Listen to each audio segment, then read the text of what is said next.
L'échantillonnage de volontaires, c'est une méthode par laquelle on sélectionne les individus qui vont faire partie de l'échantillon en faisant appel à des volontaires.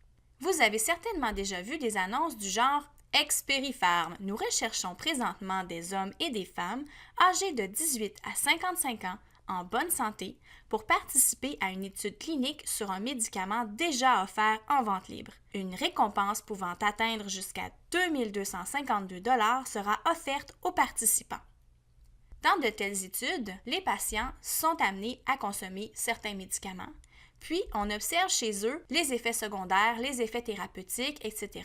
On peut même avoir à prendre plusieurs prélèvements sur eux et à tester donc les effets de toutes sortes que le médicament peut avoir sur l'individu. Bien sûr, ce genre d'études comporte plusieurs inconvénients. C'est souvent le cas en psychologie ou en médecine, alors que les recherches peuvent s'avérer longues, exigeantes, gênantes, douloureuses ou même dangereuses pour les participants. Dans ces cas-là, on se verrait mal sélectionner des individus au hasard et ensuite les obliger à participer à l'étude. C'est pourquoi on doit, dans ces cas-là, faire appel à des volontaires pour procéder aux études. Pour qu'un échantillonnage de volontaires fournisse des résultats utiles, il faut que l'échantillon qu'on obtient soit vraiment très semblable à la population. C'est généralement le cas pour une étude clinique, car dans ces cas, ce n'est pas l'opinion qui est en jeu, c'est la réaction du corps qui est observée. Et le corps, lui, n'a pas demandé à faire l'étude, c'est-à-dire qu'il va réagir de la même façon qu'il ait été volontaire ou non.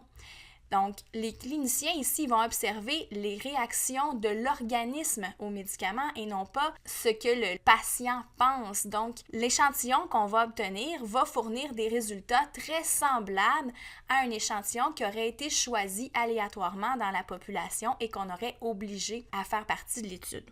Par contre, si l'étude porte sur l'opinion des gens à propos d'un sujet qui est polémique, habituellement, les volontaires vont être les personnes qui ont des opinions les plus extrêmes ou les personnes les plus concernées par le sujet, ce qui créera un échantillon peu représentatif de la population.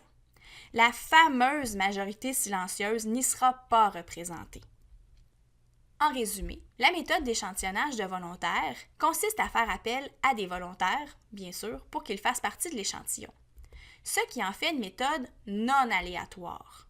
Par conséquent, généralement, avec un échantillonnage de volontaires, on va avoir un échantillon qui est polarisé, donc pas représentatif de la population. Cependant, il peut arriver qu'on produise des résultats valides avec un tel échantillonnage, mais seulement si l'échantillon ressemble vraiment à la population. Enfin, ce type d'échantillonnage est particulièrement utile lorsque l'étude comporte des inconvénients importants pour les participants.